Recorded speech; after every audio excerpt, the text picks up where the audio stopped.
বিয়ের পর মাকে কল দিয়ে বললাম, মা আমার একটা সুই ছিল, সে সুইটা দিয়ে এখন সেলাই করতে চাচ্ছি, কিন্তু সুইটা জং ধরে গেছে। আমার মা বলল, তুই সুইটা ফেলে দে, ফেলে দিয়ে আরেকটা নতুন কিনে আন। আরেকদিন মাকে কল দিয়ে বললাম, মা আমাদের যে কাঠের চেয়ারটা ছিল সেটা একটু নড়বড় হয়ে গিয়েছে, এখন কি করব আমি? আমার মা বলল, কি করবি, আর চেয়ারটা ফেলে দে, তুই জামাইকে বলে নতুন একটা চেয়ার কিনে নে। তারপর আরেকদিন মাকে বললাম, মা পেঁয়াজ কাটার সময় না আমার অনেক চোখে জ্বালা পোড়া করে, আমি কি করব? মা বলল, তোকে পেঁয়াজ কাটতে কে বলছে, তুই জামাইকে বলে একটা কাজের বুয়া রেখে দে। সেম কথাগুলো যখন আমি আমার শাশুড়ি মাকে বললাম, তখন আমার শাশুড়ি মা আমাকে যা বলল, মা রে সুইতে জং ধরে গেছে, একটু ভিনেগার পানি নিয়ে সুইটা ভালোভাবে ধুইয়ে নে, দেখবি একদম চকচকা হয়ে যাবে, নয়তো একটা সিরিজ কাগজ নিয়ে সুইটা একটু ঘষাঘষি করলেই চকচকে হয়ে যাবে। আর চেয়ারের কথা বলার পর আমার শাশুড়ি আম্মু আমাকে বলল, তুই আমার ছেলেকে বলে চেয়ারে একটা প্যারাক গেঁথে নে, দেখবি চেয়ারটা একদম ঠিক হয়ে যাবে। তারপর পেঁয়াজ কাটার সময় আমার শাশুড়ি আম্মু বলল, পেঁয়াজগুলো কাটার আগে 10 থেকে 15 মিনিট হালকা কুসুম গরম পানিতে ভিজিয়ে রাখবি, আর কাটার সময় বটির মুখ বরাবর একটা পেঁয়াজ গেঁথে দিবি, তাহলে আর তোর চোখ জ্বলবে না। দুইজনই কিন্তু মা, কিন্তু তাদের দুইজনের কথা বলার ধরন কিন্তু একদমই দুই রকম ছিল।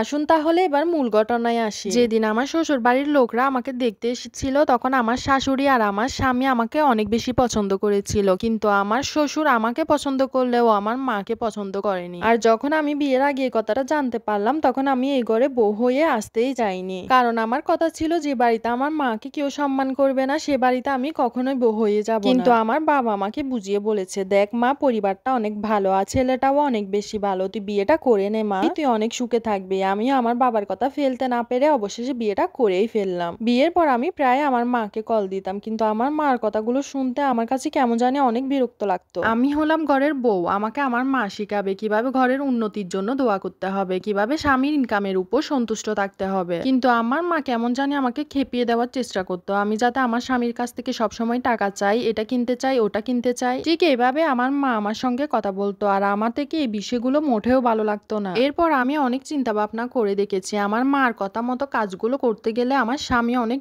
রেগে যেত, আর আমাদের সংসার জীবনে অনেক অনেক অশান্তি সৃষ্টি হতো। কিন্তু আমি যখন আমার শাশুড়িকে কল দিয়ে কিছু জিজ্ঞেস করতাম, তিনি ঠিকই বুদ্ধি করে কোনো না কোনো সমাধান আমাকে দিয়ে দিত। আমার ঘরের কোনো জিনিস নষ্ট হয়ে গেলে আমার শাশুড়ি আমাকে সবসময় শিখিয়ে দিত কিভাবে জিনিসগুলো ভালোভাবে সঞ্চয় করে রাখা যায়। আর তখন আমি অনেক লাকি ফিল করতাম যে আমি এত ভালো মন মানসিকতার একজন শাশুড়ি পেয়েছি। আমার শাশুড়ি আমাকে সংসার গুছানো ভালোভাবে শিখিয়ে দিয়েছে, কিন্তু আমার মার জন্য আমার অনেক খারাপ লাগতো, কেমন যেন আমাকে চাপিয়ে রাখার চেষ্টা করতো। বাবার সাথেও মা ছোটবেলা থেকে সেম কাজগুলাই করতো। মা কখনোই সময় মতো রান্না করতো না, পাশের বাসায় আন্টির বাসায় গিয়ে বসতো, গল্প গুজব করতো আর আড্ডা দিত। তারপর বাবা কিছু করতে না পেরে বাহিরে গিয়ে আমাদের সবার জন্য খাবার কিনে আনতো।